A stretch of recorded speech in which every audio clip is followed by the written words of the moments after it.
What is up, everybody? Welcome back to MLB Swing for the Fences here on the Run Pure Sports YouTube channel. It's Wednesday, May 21st. We've got a 7 turned into 6 game MLB slate to talk about.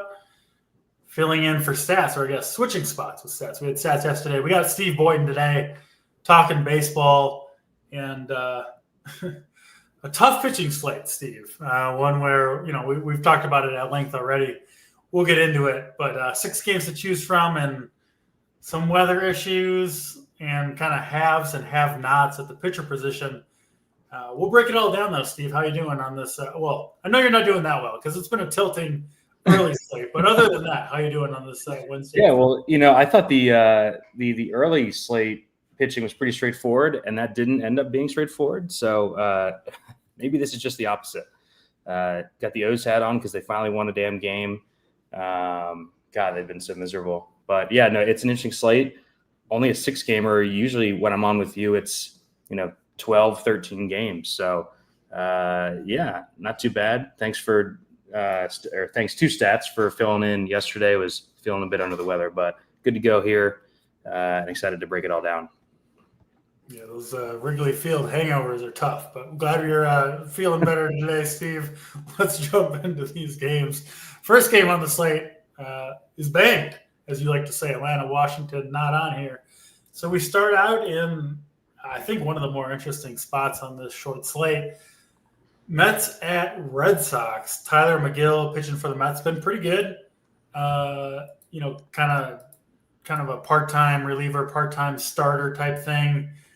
Has not been quite as sharp these last few, but I think overall pretty solid for McGill.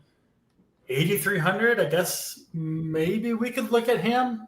He's kind of one of the guys that's on the fringes of my radar. And then the guy who is at the top of it, Garrett Crochet, throwing for the Red Sox here from the left side. Obviously came over from the White Sox in a big trade. He's been really good results-wise, metrics-wise. I still feel like there's more coming for Crochet, and then the Mets have kind of a lot going on with the Juan Soto media shit. Pete Alonso has like the yips throwing, and this Mets team has kind of fallen on some hard times recently. Curious where you kind of factor that in on a shorter slate, looking at a very expensive Crochet here, Steve. Yeah, Crochet, a couple starts ago, when things weren't entirely going his way, he basically came out to the media and said, I'm thinking too much, got to trust my stuff. I'm just going to go out there and let the stuff dominate. And that's exactly what's happened. He's been really good, like as good as advertised. And we kind of waiting, hoping that when the White Sox traded him, that they would trade him to a team that would just kind of let him fly. And that's what Boston's doing. We've seen him go routinely deep into games. We know the strikeout upside is there. A bunch of ground balls this year. So, yeah, 2 ERA, all the underlying stuff looks good. And, yeah, on this specific slate, I just really trust him here in this weather. It's not a perfect matchup, like you said, with the Mets, but I don't know why there's always something going on with this Mets team. They just have they had good mojo for like 1 month. I know. And it's like, are they trying to like stay in the news, at any cost possible? Just kind of an odd situation going on there. I'm not sure if you mentioned it at the top. I was getting Saber pulled up. Really nice pitching weather here overall in Boston. It's kind of chilly in a lot of places, including here in Chicago. But yeah, love Crochet here. I think we're pretty much in lockstep on pitching on this slate. We'll talk about the bats too. The spots that I want to use aren't that expensive. So makes it a bit easier for me specifically to get up to Crochet. I will talk about DeGrom next as well. McGill, yeah, he started the year red hot. My concern with the last couple outings is the walks. He's got 10 combined walks in his last 3 starts in like 11 innings. Yeah. So, against 3 tough matchups too, in St. Louis against the Cubs and at New York, maybe starting to nibble a bit more with those tougher matchups. I think if you can't get up top, I do like McGill as like a secondary option in that 8K range. There just isn't much to like at all pitching wise on this slate. We'll go through it, but I mean, I'm playing 3 lineups tonight. I usually play 20. I'm playing 3 because I'm just so condensed on what I want to do on this slate, though, that I'm just putting a little more behind those 3 individual spots. So yeah, I think McGill would be my 3rd pitcher on this slate. I do have all 3 lineups with the top 2 arms though here. Yeah, I agree with almost everything you said. Just to add in a little more on Crochet, because I do think he is the best pitching play on the slate. And, I'm on this show 4 or 5 days a week. And so, you guys all know I love to pay down for pitching when I can. It is my preferred strategy. But this is a slate where I think Crochet is the way to go. And, I've just invested in this guy in general. I've played him on every slate that he's been on, more or less, have him on season-long teams and season-long tickets.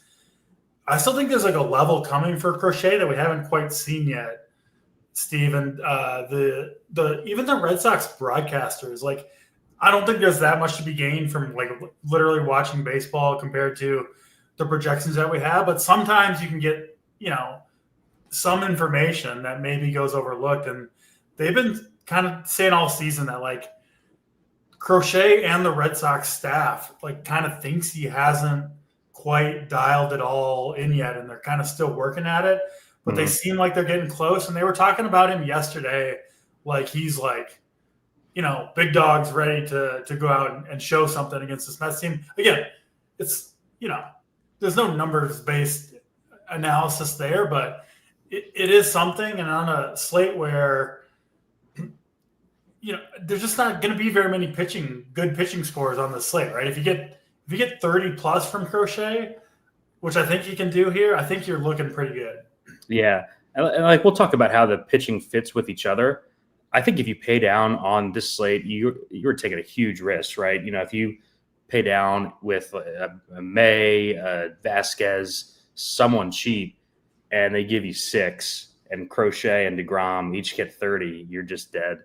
I just don't see that many guys who can come close to the top 2 arms. And we'll talk about plenty of cheap hitting options that make it viable to get up to Crochet. So I'm with you there. And I also think now that he's out of Chicago, especially as we see this season go along, and as Boston tries to stay in it, I think he does have that mindset of like a big game pitcher too. Like, he wants to face the best teams. He definitely does. He definitely does. So I'm not going to back off playing him even in the tougher matchups, This is it's just a big Crochet spot.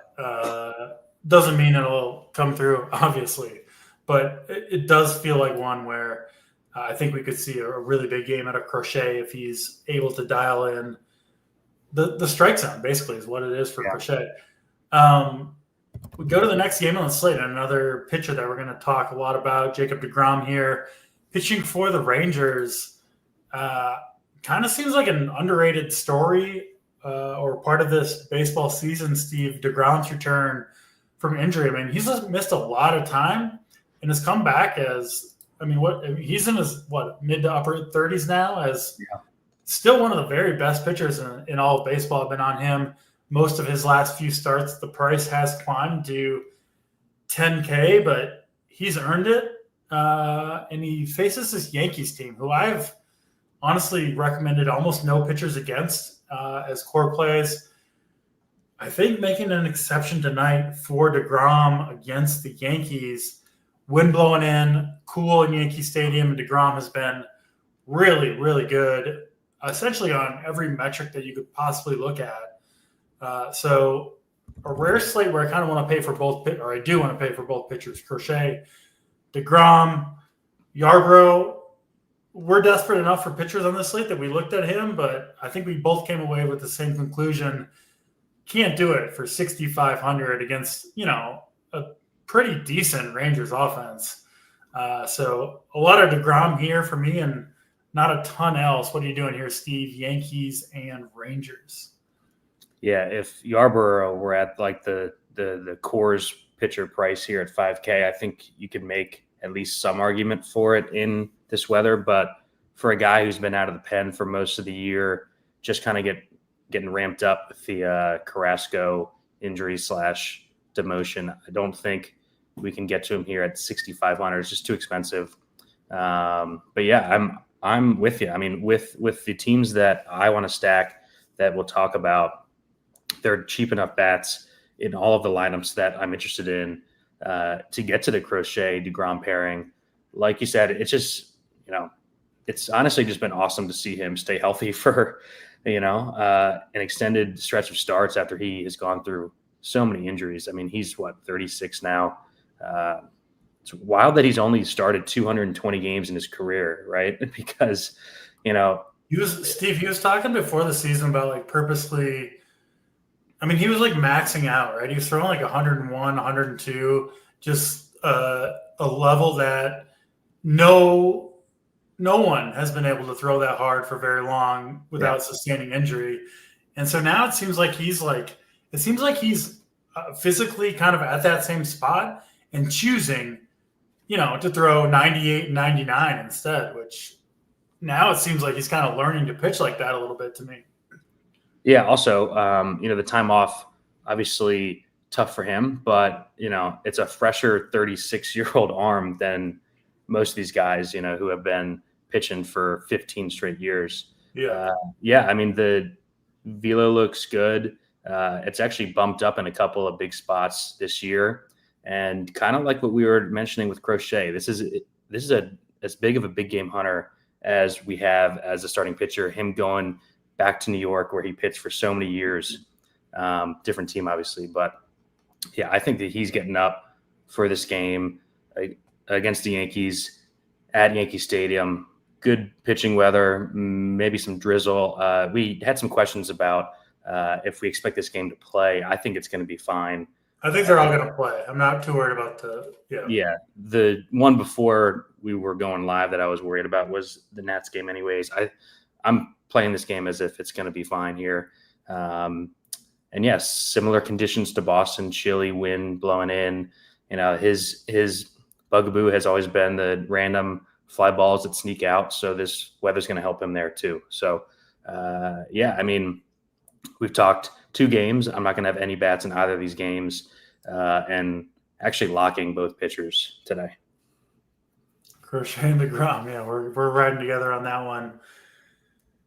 Yeah, I don't see a lot I want here in bats either. Yeah. So we'll move on to I mean, to elaborate on, I mean, we kind of talked about it a lot with DeGrom, but like he's going to be up for this game against the Yankees in Yankee Stadium. I mean, just no doubt about it, right? He's going to be dialed in. So hopefully he can come through. I wish the Braves game was playing because people would have paid for, even though I've played him, AJ Smith-Shawver over DeGrom and Crochet. Right. Anyway, would have taken at least some ownership away. Yeah, would have been nice. It's also been encouraging that they've been letting him go a bit deeper in the games too. He's been up above 90 pitches for a couple straight starts too. So DeGrom. Yeah. I wouldn't be surprised if they let him throw 100 here to get through 6 or 7 innings if it comes to that. So yeah, that's enough on DeGrom. Both of us very, very high on DeGrom as a play tonight. Let's get to Padres and Blue Jays. Mr. Randy Vasquez starting for the Padres here. Played him in his last start. Against the Angels. That was awesome. 22.5 from Randy. You talked me onto that. Thanks for that one. That was a gem. Big T had to pop in here, make fun of me for playing Randy Vasquez, who came through. That's the only time that I've played Randy Vasquez so far this year, and I'm hoping to keep it that way, Steve, on Mr. Vasquez. I want to be one and done on Randy Vasquez. Take my 22.5 per start to the bank. Can't do it here against the Blue Jays. Too much contact. Yeah. I think you have to know too, like when. What was the strikeout prop? Was it? It was either. It was either 2.5 or 3.5. Like it was 2.5. I think I got an under on 2.5 at one point today. Like with guys like that we recommend from time to time, we have to know, like, it's that one spot, and that's it. You wait for yeah. It pops up and you take it, and you don't press your luck on those. Yeah, because usually they get shelled shortly after that, which could happen here. We'll see. Toronto hasn't done much, but at least they're healthy now, healthier than they have been. Yeah. Real quick, I mean, there's no chance Crochet DeGrom is optimal with the bats on the slate. I hope everyone thinks that. What's that? I hope everyone else thinks that too. Yeah. I mean, that's kind of the way I often think about things, but I do think it's a little bit different tonight. But it is possible, Steve, that they both crush, and if the Phillies put up 15 runs, it might not matter. True. So that's. But if the Phillies put up a dozen, you still need someone like Taijuan Walker, Kochanowicz, Vasquez, Palmquist to give you more than like 5. And the problem is I just can't pick any of those guys. I just can't play them. I don't know. We should get back to this game. Vasquez, yeah, and then Gausman on the other side. I mean, good pitcher. He's been pretty good this year, but I just don't really have interest at that price tag against this Padres team. Yeah, I do think the Padres are one of the teams you could go to get off the board with some upside. Gausman gives up home runs, he gives up steals. When it goes bad for him, it goes way bad too. Yeah. Go ahead, Steve, on Padres. Oh, no, I was just going to say, I think, if you're playing a bunch of lineups, I think the Padres are definitely in play here just because, they've got as much upside as any team. And like we were just saying, like Gausman is either dialed in, has the splitter, or he doesn't, and he gives up crooked numbers. So I think they're interesting. I think I'm going to keep attacking Randy Vasquez in certain spots. Don't give up, Steve. Keep firing away. It's more of like it's definitely like a FOMO thing at this point, right? Like if I don't play the team that just absolutely nukes this loser, I'm going to be so pissed. I understand. He's still it's May 21st. He still has a negative K to walk ratio on the season. It's going to happen at some point. Like I said, the Blue Jays are healthier than they have been. You don't really have to get away from their better bats too, because they've been so bad. Cheap, Bichette under 4K, Varsho 4,200, Santander 38. Finally got a bomb last night. No one wants to play these guys because they've been so bad. But I mean, this is as good of a spot as any that they've had. Saber really likes them. Their team total on Saber is only 0.2 runs less than the Angels. And, we're both going to talk about how much we both like the Angels. So I'm going to continue to run stacks against Vasquez. I think Toronto works on the slate because you can 5-man them with the top 2 arms that we want. So, the puzzle pieces fit, and it's a guy that I want to continue stacking against. Yeah. That all makes sense. I'm looking harder at this Padres stack as an alternative. I mean, they're more of an alternative to like the Phillies, right? Because you want the expensive bats there if you go to it. But I mean, Gausman, he gives up power, he gives up speed. It's a fine, not a perfect place, but a fine place to hit. It's not like you can't go off in Rogers Center. I mean, that Tatis, Arise, Machado, Merrill, right? Like a lot of upside.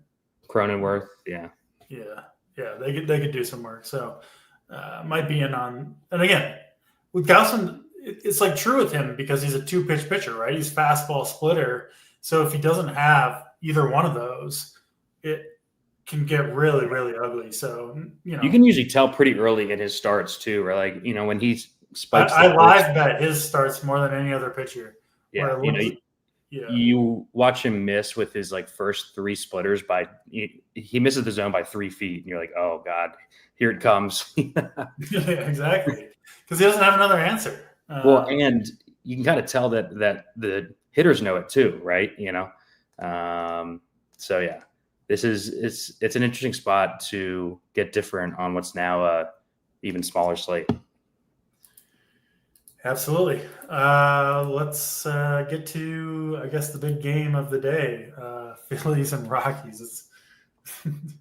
It's a damn shame that the Pacey Rockies are like the biggest decision point on every baseball slate. Like, it's what you do with Coors Field and this baseball team, a lot of times kind of determines how the slates go. So tonight the Rockies are going to throw out Mr. Carson Palmquist. You're up, sir. Good luck against this team of all-stars, or at least the top half of it. You should probably not be in the major leagues, Palmquist.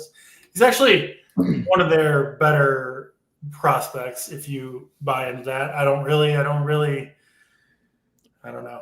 I don't think the Rockies prospect list should really count, right? It's just, it doesn't count that much. And his stuff doesn't look that great to me. So I kind of think Palmquist will be a, 6 ERA pitcher like the rest of them are for the most part. Similar weather to what we've seen, not perfect hitting conditions, not that hot, some winds blowing in, but it's still Coors Field. I mean, the Phillies, Steve, they've scored 7 and 9 runs, and I would say I expected more both nights. You know what I mean? Yeah. Well, last night, so I stacked them last night on my main. I went out of my way to get all of the top bats. They go, 3 of 15 with runners in scoring position. But they had so many chances in that game to just blow it out, and they just could have scored 20 runs. Oh yeah, I mean, you have 15 at bats with runners in scoring position. If you get a couple hits there, then that just means more with runners in scoring position, and you have 20 plus at bats with guys on base. It's an awesome spot. If there were different pitching options on this slate, I would be more into the Phillies against the Pace Eaters here. I will say I do like them less against lefties, not just because of the split with Harper and Schwarber, but the bottom third of their lineup are all big time pinch hit risks at not that cheap of price tags because they're in Coors. We saw it in the first game of the series against Freeland. Sosa, Wilson, Rojas are coming out of this game. So if you stack the Phillies, you want those top guys, and you're going to have to play. Top 6. You want the top 6 is what you want here. You want the top 6. Real Muto has been so bad. But yeah, it's just tough on the slate because I don't trust any of the cheap pitchers. Like it was possible to do it yesterday with the pitching that we had, which is why I went with that. Today, the context of the slate, I just like it less. We got a very pitcher-friendly umpire. Any interest in Palmquist with that new information, Steve? No. Phillies have a 7-team total. I think you could use Taijuan Walker here. I was hoping he'd be cheaper. Yeah. He's been out of the bullpen for most of the year. I think they let him throw like 75, 80 pitches here. It's just you're paying. I mean, why not? You don't have much to lose. It's Taijuan Walker. You can. Yeah. Also, when you're up 7-0 in the 5th, just let him go an extra couple pitches, anyways. Yeah. I think he's viable if you're playing a bunch of lineups. I don't honestly love it, and I actually think you could play some of these cheaper Rockies against him. The Pace Eaters who have not come through on literally any slate this season. But I think you could play like the 1-2-3s, the 1-2-3 mans here, like Tovar, McMahon, the cheaper guys that allow you to get to the two big stud arms that we want on this slate. Yeah, they won't do anything for you, but you can put them in your lineup and it'll work there before the game starts. To be fair, that happened to me last night too when I played fucking Akil Baddoo, and they let him have one at bat and they pull him in the 5th inning. So I'm kind of used to that this week. It's a rough slate when you're like, Taijuan Walker in Coors Field. Maybe. Taijuan Walker, Mickey Moniak, maybe. All right, Angels and Athletics up next. JP Sears, lefty for the A's, going here.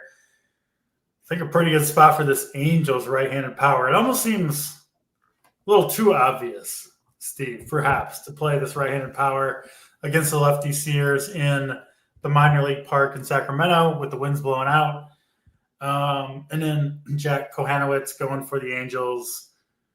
One of the lowest strikeout arms of any starting pitcher in baseball, which pretty much takes him off the slate, I think, even at 5,700. But yeah, I think you do got to consider these A's and all hitting here for me, Steve. I think two good spots to go to here. Yeah, this is all bats here. Took the over in this game. I believe it was one of, we'll give it away, one of JBC's premium bets is the over in this game. We had good hitting weather with double-digit winds blowing out. If you watch any of these last couple nights with these games, I mean, even fly balls that I thought if the bat didn't have a chance are flying out in this park. They're doing it in this park, and then I said it early. Right field at Steinbrenner is crazy. Did you see the Brandon Lowe home run today? Yes. Oh my god! Just a pop up that flew out. Yeah, so I think we both have different, at least favorite sides of this game. I prefer the A's side. I don't think we have either lineup yet, do we? I think they're waiting on Jacob Wilson, who got hurt yesterday. If he's out, this just becomes an even cheaper lineup here where you can get the middle of the order bats that you want. Soderstrom, Rooker, Langoliers, Larry Butler. We saw Nick Kurtz go oppo last night. Maybe the first slate I haven't played him in 3 weeks. Nick Kurtz goes oppo. He's a good salary saver, even at the bottom of the order here. So, yeah, I mean, the reason that I'm playing both of those top arms is because you can pretty comfortably game stack this game with bats that you want. So I'm going to make other people not do that. And I think, honestly, might even be a better park right now with this weather than Coors Field with the weather that we have at Coors Field. It is for home runs. No question about it. Yeah. Especially with the wind blowing out at 12 to 15. This seems like the game, Steve. This seems like the game that you just load up on. I mean, Sears, that's what he does is give up.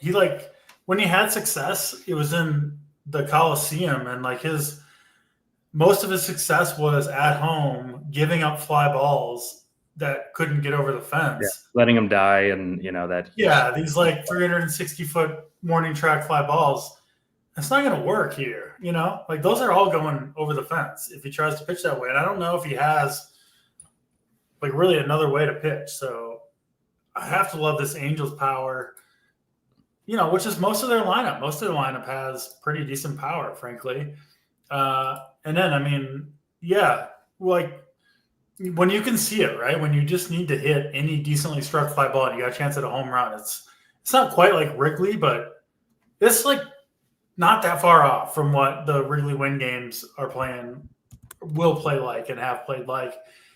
And then you get, Kohanowitz on the mound who can't strike out anybody, right? So you're going to get a bunch of contact, probably some decently struck contact in the air, and we should see home runs in this game. So, yeah, the Angels have been kind of sneakily over last month as they've gotten healthier with Neto coming back, Moncada coming back. People joke on Moncada. He still has big time power. We saw last night. He hit 460 or something like that. I've been on Moncada, man. I think he's got something right now going on. What's really lengthened that lineup was him coming back. Hoppy has found it. We know that he was a high draft pick, a lot of pedigree with him. And they called up Matt Lugo, who is off to a really hot start. So if you need that savings, he's probably going to be at the back of the order here, but he's off to a great start there too.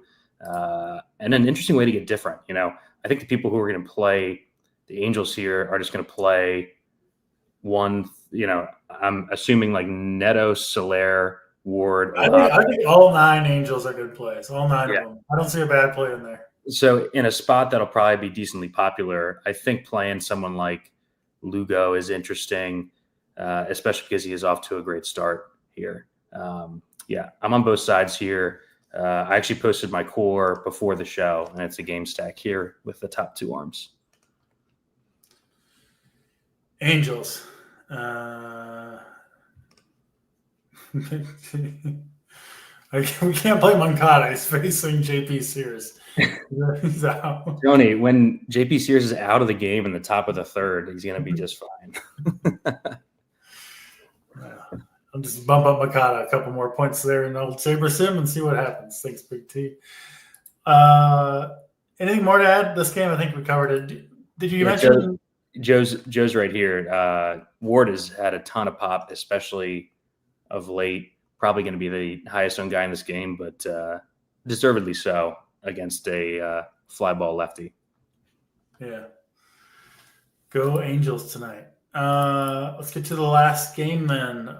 Dodgers and the D-backs. Those have been good teams yesterday, but the Diamondbacks let me down against Yamamoto. I was hoping those beautiful 0.34% ownerships were going to come through, but unfortunately, Steve, no money paid out for the low-owned stack. Yamamoto is really fucking good. He's got a nasty arsenal. We'll try it again against Dustin May, who I'm still not a believer in.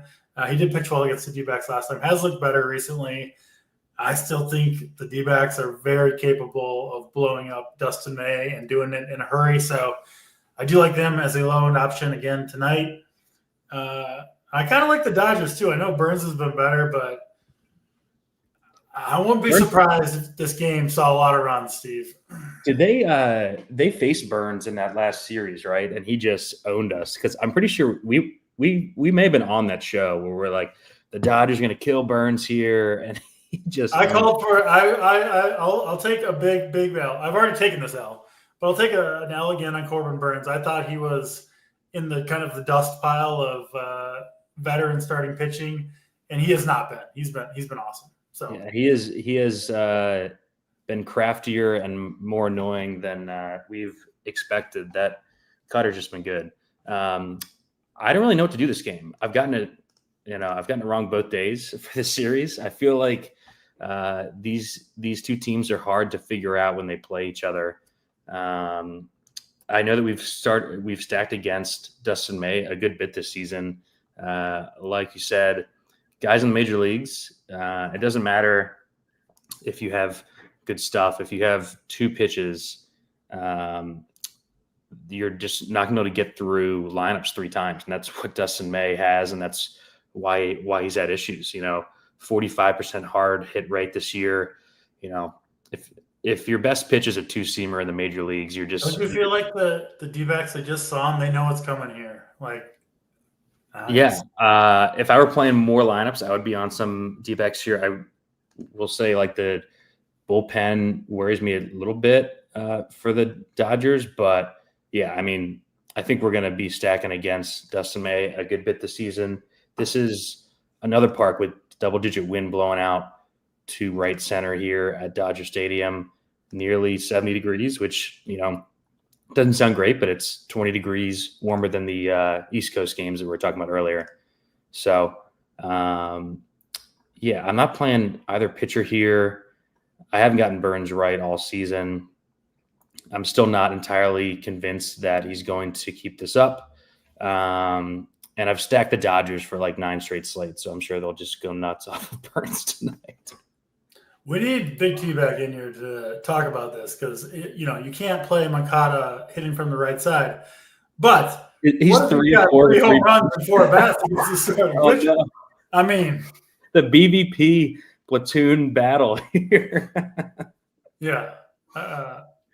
Surely Big T will relinquish his former take that Moncada's not a good play today with 3 home runs and 4 bats against Sears. I mean, that's got to override the handedness thing, right? I think it has to. Yeah. Look, he's got the Undertaker. Yeah. I knew it. I knew Big T would be back on. That's too good a BVP. He's back in the pool for Big T. Oh yeah, and I was looking at it wrong. It's in the high 70s in LA, not the high 60s. So very, very nice hitting weather at Dodger Stadium tonight, for sure. Yeah.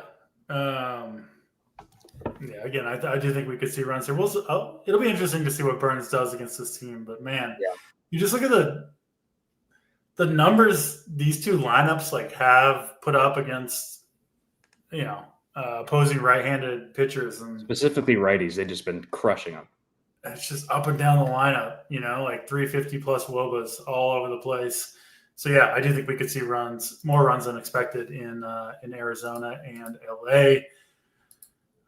Steve, kind of a shorter slate, so we got some time here. We got to go back to the Dong draft. You're better at keeping accounting than I am. Do you have the current score for us? Yeah, because I got two last Friday, I believe. I believe I had Muncie and someone else. So the total score is 3-2 me right now through either 3 or 4 drafts. We're hitting some of these. That's good. We're not straight. We don't. This segment would have to be abandoned if it was like 0 for 9 so far. My concern was that it would be June and we wouldn't have hit. Pretend it never happened, right? Never Just start doing some pitching bid instead. Strikeout draft. We'll get there. Give it a month or two. Yeah, it's a long enough season. Yeah. Take your pick, Steve. Same rules as always. Anyone is in play, but kind of a coward if you pick the very top guys. And 3,500 or under is worth 1.5. Yeah, I'll go to the guy who's been super hot that we just talked about, Taylor Ward, for the Angels. 3,500 gets the 1.5x bonus. Yeah, hard to argue with Mr. Ward. He was on my short list as well. I'm a little worried you're going to get all the Angels, so I got to jump in there. Go back-to-back with Jorge Soler. Maybe a little Soler, Ward, double dong, back-to-back in the first inning. That'd be nice. We could both win that bet. Yeah, a couple lineups I'm trying to decide between them, so I'm sure that won't be tilting at all tonight when one of them goes yard and the other doesn't.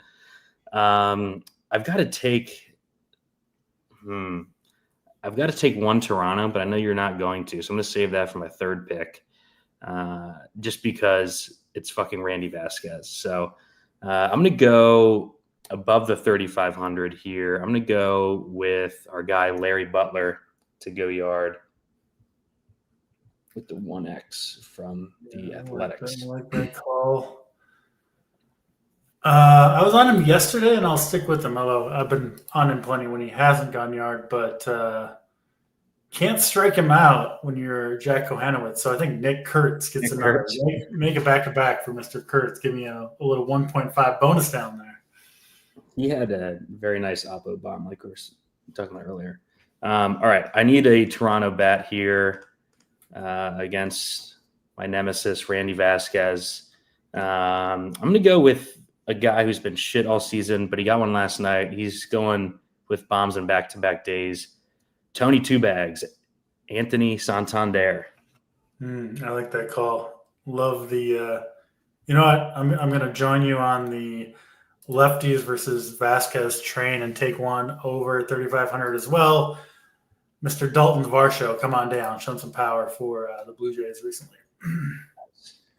All right, we're in Ward, Larry Butler, and Santander against Soler, Kurtz, and Varsho. So I'm getting at least 2 tonight. 2 dogs out of those guys, hopefully. Pitching, Steve, we already, I think, landed on our 2. Crochet and DeGrom for me. I think you have the same answer, but who else are you considering? I don't even have a great answer to that question, but anyone else that the people can consider playing tonight? I was just going to say, since I was at the start of the show, we could even kind of circle back on that, because that was the first 2 games. Just context of the slate, there isn't anyone else that I really trust. I think my number 3 would be McGill here, just in a good, park, low total.